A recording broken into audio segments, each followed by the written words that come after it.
முதலமைச்சர் ஆன பிறகுதான் அவருக்கு தெரியுது 10 லட்சம் கோடி கடன் இருக்குன்னு. ஐயா அப்படியா? 10 லட்சம் கடனா? மக்கள் ஒருபோதும் அறிவு தலைமையை தேட மாட்டார்கள், கவர்ச்சியை நோக்கித்தான் ஓடுவார்கள். அந்த நிமல ராஜபக்சே வாழ்த்து சொல்றான்.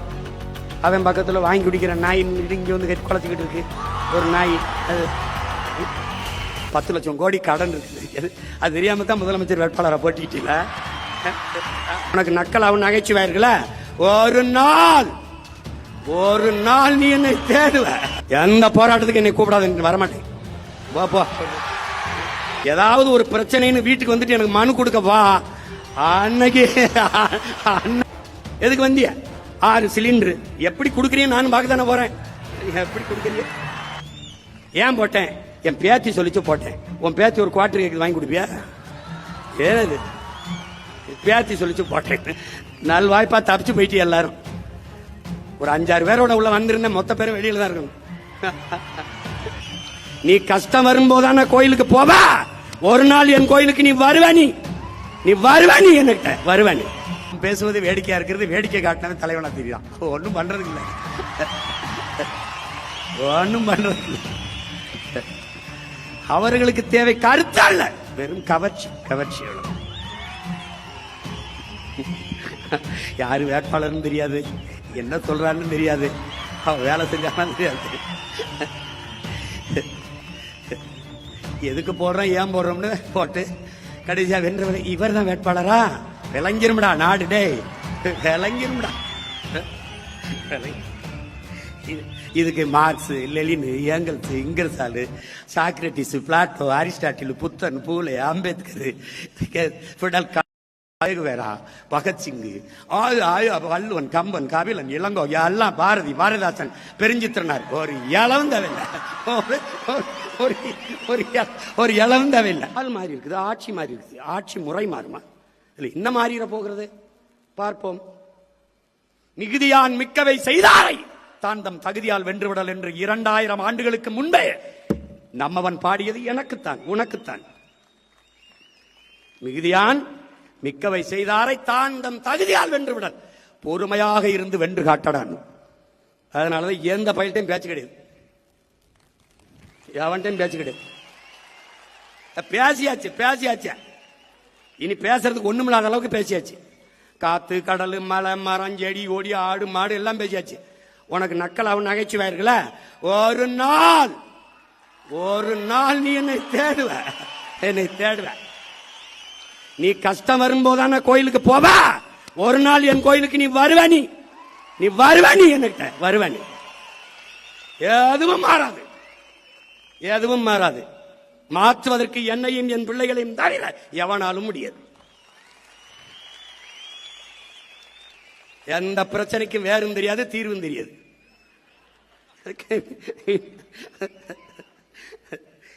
வந்துகிட்டு 10 லட்சம் கோடி கடன் இருக்குது.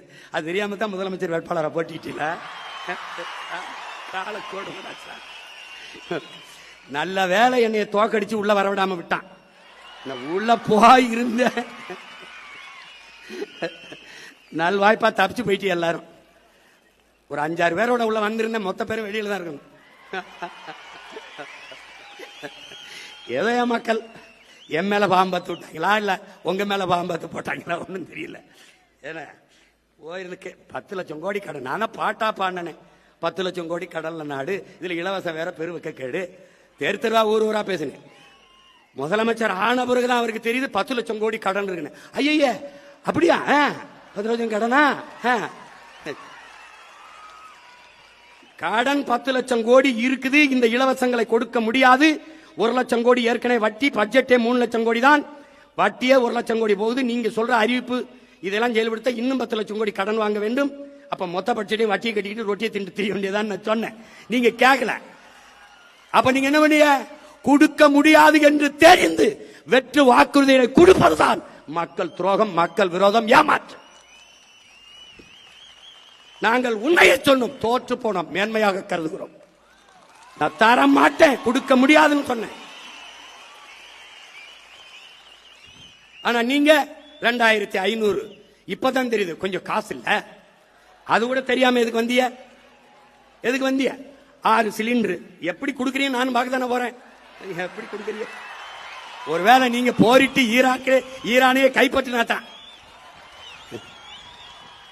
நீ பிரபாகரன் மகன்டாவே, நம்மாழ்வார் மகன்டா. நீ கொடு, நான் மாட்டு சாணத்திலிருந்து சிலிண்டர் தயாரிச்சு என் பிள்ளைகள் கொடுக்குறேன்னா நண்பர். கொஞ்ச நாளுக்கு அரிசி இல்லைன்னு வருவான். எந்த போராட்டத்துக்கு என்னை கூப்பிடாது, வரமாட்டேன். போ, உனக்கு தான் ஒரு கஷ்டம் வராது. நீதான் கடவுளின் ஆட்சியை நிரூபிச்சிய. அப்புறம் நாங்க தேவைப்பட மாட்டோம்ல. ஏதாவது ஒரு பிரச்சனைன்னு வீட்டுக்கு வந்துட்டு எனக்கு மனு கொடுக்க வா. அன்னைக்கு பாப்பா இந்த சிரிச்சுக்கிட்டு இருக்க சீமா இல்ல. அன்னைக்கு சேட்டை உனக்கு என்ன சொல்றோம் ஏது சொல்றோம்னு கேட்கறது இல்ல. படிச்ச இளைஞர்களுக்கு 4000, இடைநிறுத்தத்துக்கு 15,000, கல்வி கடன் 20 லட்சம். எங்கிருந்து ராஜா? எங்கிருந்து? பாருங்க எப்படி பாருங்க. அவர் என்ன பண்ணுவாரு பாவம், கடன் ஆகி போச்சு.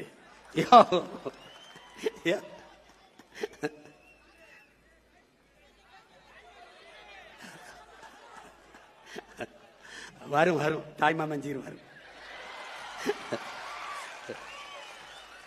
நீ பொண்ணு பார்த்துட்டு காத்திரு, தாலிக்கு தங்க வரும். தாய்மாமன் சீர் வரும். இது ஒரு கேவலம்டா, இது ஒரு கேவலம். ஆனா நான் நிறைய பாடம் நடத்தினேன். எனக்கு என் மக்கள் நடத்தின பாடம் இருக்குல்ல, படிக்க முடியல, திணறிட்டேன். ஜனநாயகம் சொல்றான் ஹிட்லரு எத்தனை ஆண்டுக்கு முன்னாடி சொல்றான் பாருங்க.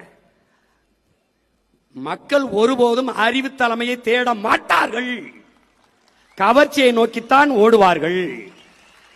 கவர்ச்சியால் உருவாக்கப்பட்ட சமூகம் ஒருபோதும் அறிவு சமூகத்தை படைக்காது. ஏன் போட்டேன்? என் பேத்தி சொல்லிச்சு போட்டேன். உன் பேத்தி ஒரு குவார்டர் கேக்கு வாங்கி கொடுப்பியா? ஏது பேத்தி சொல்லிச்சு போட்டேன். பேரன் சொன்னான் போட்டேன். ஜனநாயகம்ங்கிறது எவ்வளவு வேடிக்கையானதா இருக்கு பாத்துக்க. அப்பாடி சரி, என்ன செய்யறது? பிறந்துட்டவங்க கூட போராடி இறந்துட்டேன் ரொம்ப பேரு. நான் பாட்டுக்கு படம் எடுத்து ஏதோ வருஷத்துக்கு ஒரு 2 படத்தை எடுத்து பிடிச்சி நடிச்சு பழத்திட்டு இருந்திருப்பேன். என்னைய கூட்டி கொண்டு வச்சு மண்டையை கழுவி நான் என்ன செய்யறது அங்கே போயின்னு. நீங்க போய் இறங்குங்க, உங்களுக்கு என்ன செய்யறதுன்னு தெரிய வந்துரும்னு. எனக்கு தெரிய வந்துருச்சு. இங்க பல பேருக்கு ஒன்றும் தெரிய வரவே இல்லையே. அதான பிரச்சனை. நான் போராடாத பங்கேற்காத போராட்டம் கிடையாது. இப்படி திரும்பி பார்த்தா கட்சி ஆரம்பிச்ச காலத்திலிருந்து இந்த 15 ஆண்டுகள் இப்படி திரும்பி பார்த்தா எல்லா போராட்டம், வெயில், மலை, காடு, பசி, வட்டினி, எத்தனாயிரம் கிலோமீட்டர் பயணம், எத்தனாயிரம் மணி நேரம் பேச்சு, எதுவுமே பயனில்லை. எதுவும் பயனில்லை. ஆனா என்ன நினைக்க வேண்டியிருக்கு? நம்ம விவசாயி மகன் அப்பா விதைக்கிறாரு, முளைக்கல. மறுபடியும் விதைக்கிறாரு, முளைக்கல. மறுபடியும் விதைக்கிறாரு, முளைக்கல. ஆனா மறுபடியும் உழுது நம்பிக்கையோட ஒரு விவசாயி விதைச்சிட்டு இருக்கான் பாரு. ஏன்னா நிலத்தை தரிசு போட முடியாது.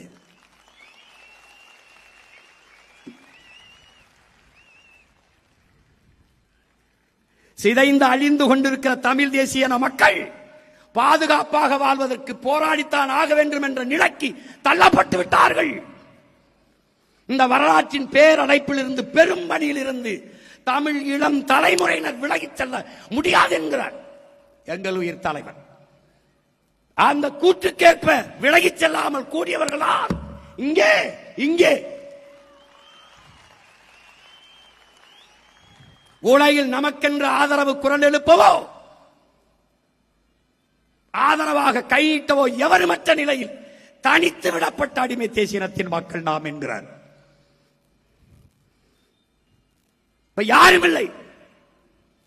எனக்கு நான், உனக்கு நீ, நமக்கு நாம்.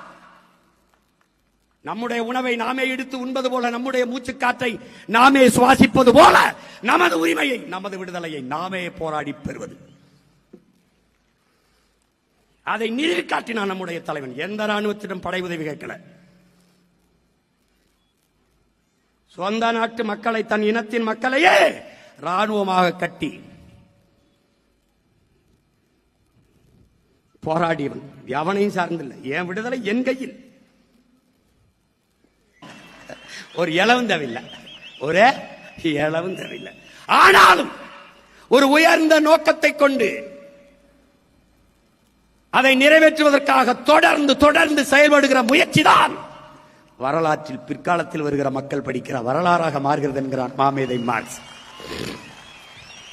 என் அன்பு உடன் பிறந்தார்களே, பேரன்பு மிக்க என் பெற்றோர்களே, ஆலை கரும்பாறையை கலைப்பது வலிமையால் அல்ல, தன் விடா முயற்சியால் என்பதை புரிந்து கொள்ள வேண்டும்.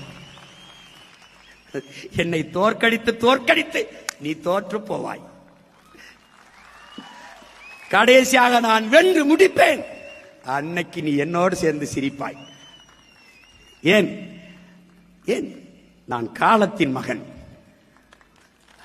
வரலாற்றின் பிள்ளை. சொல்றான்ல, ஒவ்வொரு நாளையும் அறுப்பதற்கான நாளாக கருதாதே, விதைப்பதற்கான நாளாக கருதுன. விதைப்போம். இந்த காலம் நமக்கானது. இந்த காலத்தையும் களத்தையும் நம் கைக்கு நகர்த்தணும். நம்மகிட்ட என்ன இருக்கு? உண்மை இருக்கு, நேர்மை இருக்கு, உழைப்பு இருக்கு, வேற ஒன்று இல்லை.